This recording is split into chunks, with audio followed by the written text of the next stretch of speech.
3번이고요. 2번에다 3번. 자, 이건 문항이랑 좀 결합되어 있는 새로운 유형이라고 보시면 되겠습니다. 3번의 답은 5번. 자, 그리고 4번 같은 경우는 함정이 좀 있었습니다. 다 맞는 말 같은데요. 네, 보기 3번이 잘못됐죠? 네, 우물이양이 거울. 네, 이것 때문에 답일 수가 없어요. 그러니까 틀린 말이에요. 그래서 4번의 답은 3번이고요. 5번의 답 2번이 되겠습니다. 자, 무난하게 좀 잘하신 것 같으세요? 이번에는 화법 2번하고 3번 10문제를 그냥 한 번에 다 해볼게요. 49쪽까지 하시면 됩니다.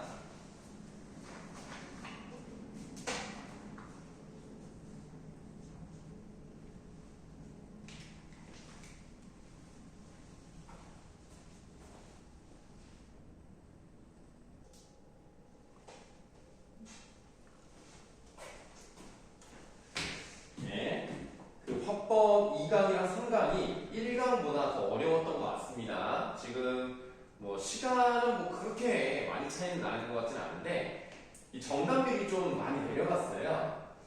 자, 일단 우리가 39쪽이라고 되어 있는 부분을 좀 설명을 드리도록 할 건데요. 39쪽에 두 번째 문단을 좀 보도록 하겠습니다. 자, 먼저 벌꿀의 개념부터 말씀드리겠습니다. 그럼 이 개념을 이제 말을 해야 되는데 벌꿀은 과연 무엇인가? 자, 화면을 제시하며 하니까 시각 자료를 사용을 했어요. 화면에서 보시는 것처럼 식품, 의약품, 안전처의, 식품 유형별 기준 규격에서는 이라고 되어 있는데요.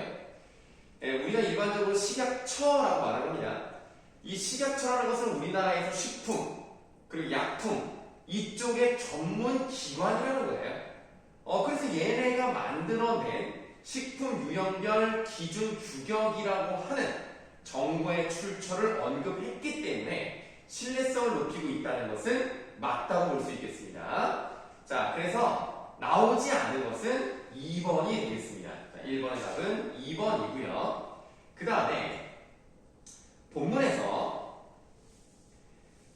세 번째 문단을 좀 이제 빨리빨리 좀 말씀을 드리면 그 세 번째 문단에 이런 말이 나와요. 자, 그러면 순수 벌꿀과 사양 벌꿀은 어떻게 구별할까요? 라고 되어 있는데, 뭐, 선생님이 이제 그냥 뭐 공부 때문에 찾아본 건 아니고요. 한번 그 기사를 찾아본 적이 있는데, 어떤 사람들은 순수 벌꿀과 사양 벌꿀의 차이가 별로 없다. 뭐 이렇게 얘기하는 경우도 있어요. 근데 어쨌든 거기 나와 있는 것처럼 그 탄소 동위, 원소 있죠? 그 동위 원소, 그거의 차이점이 있긴 합니다. 그래서 순수 벌꿀은 뭐 쉽게 말하면 양식으로 한 게 아니라 정말 자연 그대로 가지고 온 것이고, 사양 벌꿀은 어떻게든 얘네를 먹여 살려야 되니까 설탕 같은 거를 통해서. 그럼 설탕이 어디서 나와요? 사탕수수에서 나오잖아요. 그거를 먹여서 나온 벌꿀이 사양 벌꿀입니다. 그러니까 뭐 적절한 얘기일지 모르겠습니다만 닭도요 유정란이 있고 무정란이 있잖아요. 유정란이 비싸요. 왜냐면 정말 수정이 이루어져서 나온 거기 때문에 뭐 영양가가 높다 뭐 이런 얘기가 있습니다. 실제로 일반 계란보다 2배 정도 비싼 걸로 알고 있어요. 근데 그냥 개인적인 느낌인지 모르겠지만 유정란을 먹어봤는데 왠지 맛은 있더라고요. 그래서 혹시 유정란이 비싼 것이 영양가가 높고 맛이 좋아서 그런 것인가? 라는 생각이 드는데, 아무래도 뭐 선생님이 전문가는 아니지만 순수 벌꿀도 좋을 것 같긴 하단 말이죠. 자, 그런데 사람은 똑같이 생각할 거 아니야. 똑같은 돈을 주고 사양 벌꿀을 사는 것보다는 아무래도 순수 벌꿀을 사는 게 나에게 좋다고 생각할 거 아니야. 그러니까 그런 것들 때문에 이게 구별을 해서 보여준다는 거예요. 자, 그래서 탄소는 똑같은데 동위 원소량이 좀 다르다 이거거든요. 자, 이제 네 번째 줄 보세요. 탄소의 여러 동위 원소 중에서 안정된 상태의 동위 원소인 원자량이 12인 탄소와 원자량이 13인 탄소는 자연계에서 그 비율이 일정히 유지가 돼요. 그런데 사양벌꿀은 겨울철이나 장마철 등 벌들이 꿀을 얻기 힘든 시기에 벌의 생존을 위해 설탕을 먹여 키우면서 생산된 꿀이기 때문에 이렇게 생산된 사양벌꿀의 탄소 동위 원소 B는 순수 벌꿀과 차이가 있게 돼요. 자, 그래서 탄소 동위 원소 검사법을 통해 벌꿀의 탄소 동위 원소 비를 확인하면 사양 벌꿀을 구별할 수 있는 것입니다. 하면서 질문을 받았죠. 질문을 듣고 대답을 합니다. 그럼 이 어떤 질문인지를 맞추는 거, 이런 게 요즘 이제 잘 나오는 유형이에요.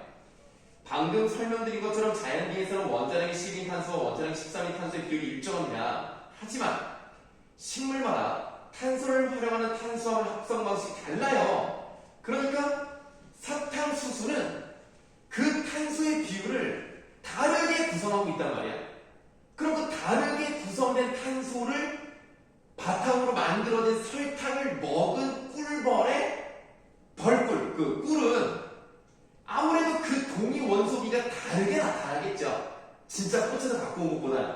그래서 사양 벌꿀 같은 경우는 뭐라고 쓰이냐면 마이너스 12에서 14 퍼밀 수준으로 나타나고요. 순수 벌꿀의 경우는 기준 대비 마이너스 22에서 27 퍼밀 수준으로 나타납니다. 그러니까 왜 이렇게 다르게 나타나는지에 대한 이유가 나온 거죠. 왜 사양벌꿀과 순수벌꿀이 다릅니까? 사탕수수에 들어있는 동위 원소 B가 다르기 때문에 그것을 먹은 꿀벌이 만들어낸 게 다를 수밖에 없다 이거예요. 2번의 답은 2번 되겠습니다. 자, 순수벌꿀과 사양벌꿀의 탄소동위 원소비가 다르다고 했어요. 꿀벌의 설탕을 먹였기 위한 방식은 뭐냐? 그리고 그 이유가 어떤 관련이 있느냐? 그거에 대한 설명이었죠. 2번이었습니다. 이 문제가 좀 어려웠다고 생각하고요. 3번의 답은 5번. 자, 4번의 1번. 근데 이건 이제 공교롭게도 여러분들 작년에 배웠던 그 돌다리, 여러분들 그 1학년 1학기 중간고사 범위였을 거예요. 돌다리라는 그 부분에 나왔던 건데 아마 좀 어렵진 않게 풀었을 것 같습니다. 4번 1번이었고요. 5번의 답은 4번. 여기는 다 잘하셨어요. 여기는 어렵지 않고요. 그 다음에 이제 보세요. 화법 3강을 보시면 위 보고에 나타난 말하기 방식으로 적절하지 않은 것을 골라보라 그랬습니다. 자, 이 문제는 조금 함정이랄까요? 뭐 그렇게 어려운 건 아닌데 조금 헷갈리게 됐다고도 볼 수 있습니다. 자, 본문을 보시면 본문에서 첫 번째 문단의 마지막 문장을 보시면 보고서를 남겨두면 내년에 더욱 알차게 북토크 콘서트를 진행할 수 있을 것으로 기대하고 있습니다. 이렇게 하면 앞으로 좋은 일이 있을 거예요. 그러니까 보고서를 작성할 거예요. 보고의 의의에 대해서 처음부터 밝히고 있어요. 일반적으로 의의는 맨 마지막에 들어가는 게 일반적인데 얘는 좀 오히려 앞부분에 나왔어요. 그래서 1번 문제에 5번은 맞습니다. 자, 그렇다면 우리가 어디냐? B 부분을 좀 보시면 B 부분에서 첫 번째 문단에 다시 할게요. B 부분의 첫 번째 줄에 화면을 가리키며라는 비언어적 표현이 나왔습니다. 그럼 자료 화면이 나오고 있겠죠. 그럼 시각적 자료를 활용했다고도 볼 수 있습니다만 중요한 것은 청중이 제기한 의문점을 해소하기 위해서 보여주는 것은 아닙니다. 그래서 1번의 답은 4번이 되겠습니다. 그 다음 2번의 답은 2번. 선생님은 개인적으로 2번 문제가 잘 안 풀려가지고 고민을 많이 했는데 여러분들 너무 뚝딱뚝딱 잘해가지고 깜짝 놀랐어요.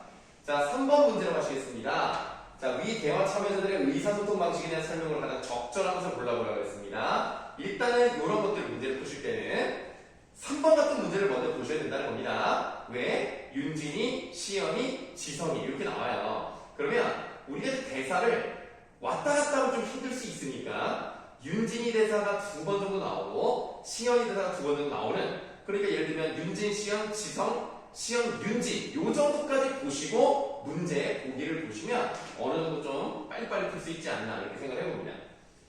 자, 그러면 이 3번에서 문제를 풀기 위해서 어디를 보실 거냐면 47쪽 밑에서 하나, 둘, 셋, 넷, 다섯, 여섯, 일곱, 여덟 번째 줄을 보시면 윤진이 대사가 나와요. 그 윤진이가 좋아 이렇게 시작하는 부분이 있다고요. 그런데 한 사람이 주장만을 다 보면 발표 내용의 신뢰성이 부족하지 않을까? 지난 시간에 선생님이 발표를 할 때 다양한 의견을 검토해보라고 말씀하셨던 것도 기억이 나지? 하니까 지성이가 그럼 윤진이가 또 그래? 그럼 윤진이가 했던 말은 여기 같이 있는 이 총 3명이죠. 같이 들었던 것을 환기, 불러 일으키면서 이렇게 하는 게 어떻겠어? 라는 얘기 아닙니까? 3번의 답 2번 되겠고요. 4번의 답 2번. 그 다음에 이제 5번 문제인데요. 5번도 참 빨리 풀기 어렵고 귀찮은 문제이긴 합니다. 적절하지 않은 것을 골라보라 그랬는데요. 내용 2를 보시죠. 고민스러웠던 문제를 해결할 수 있는 아이디어가 산책이나 샤워를 하던 중에 갑자기 떠오른 경험이 있으시죠? 라고 했어요. 갑자기 어떤 생각이 딱 떠오르면서 와 새로운 아이디어가 떠오르면 물론 조명 단계입니다. 그런데 조명 단계가 그냥 나오는 게 아니고요. 갑자기 튀어나올 수 있으려면 그 전에 계속 밑바탕에서 무의식 중에 그런 것들이 계속 조합되고 같이 연결이 되고 그런 과정이 어느 그 은연중에 계속 만들어지고 있었던 거야. 그게 바로 부화 단계라는 거죠. 그 부화 단계에 대해서 사례를 들어서 뭐 산책, 샤워 갑자기 떠올랐다? 그게 바로 무의식 중에 생각을 하고 있었기 때문에 바로 떠오른 거예요 라고 얘기하고 있단 말이에요. 그래서 이런 경우는 우리가 부화랑 관련된 사례를 들어주면 좋겠다는 의견이 반영된 것이라고 보시면 되겠습니다. 그래서 일단 2번은 답이 아니에요. 이 문제를 왜 틀렸을까 생각해 봤더니 조명 단계랑 좀 약간 겹치는 부분이 있어서 그래서 2번을 골랐다고 생각해봐요. 네, 2번은 답이 아니고요. 네, 내용 3번을 보시면 의식적 사고가 정보를 하나하나 선형적으로 처리를 하면 선형이라는 것은 처음부터 끝까지 시간의 흐름에 따라서 한 줄로 만든 얘기예요. 이게 선형적이라는 얘기입니다. 그런데 무의식적 사고는 동시다발적으로 순서대로 가는 게 아니라 그냥 딱딱딱 막 여기저기 막 터지는 거야. 그래서 각기 다른 정보를 처리한대요. 그렇기 때문에 무의식적 사고는 정보 처리 속도가 훨씬 빠르고 정보 처리 영역이 다양하대요. 지금 보세요. 무의식적 사고와 의식적 사고의 장단점을 소개한 게 아니죠? 관련 없잖아요. 5번의 답은 3번이 되겠습니다. 네, 이렇게 해서 여러분들 2개의 강을 풀어봤는데 조금 힘드실 것 같네요. 일단 화법 3개를 풀어봤습니다. 쉬는 시간을 좀 갖도록 할게요.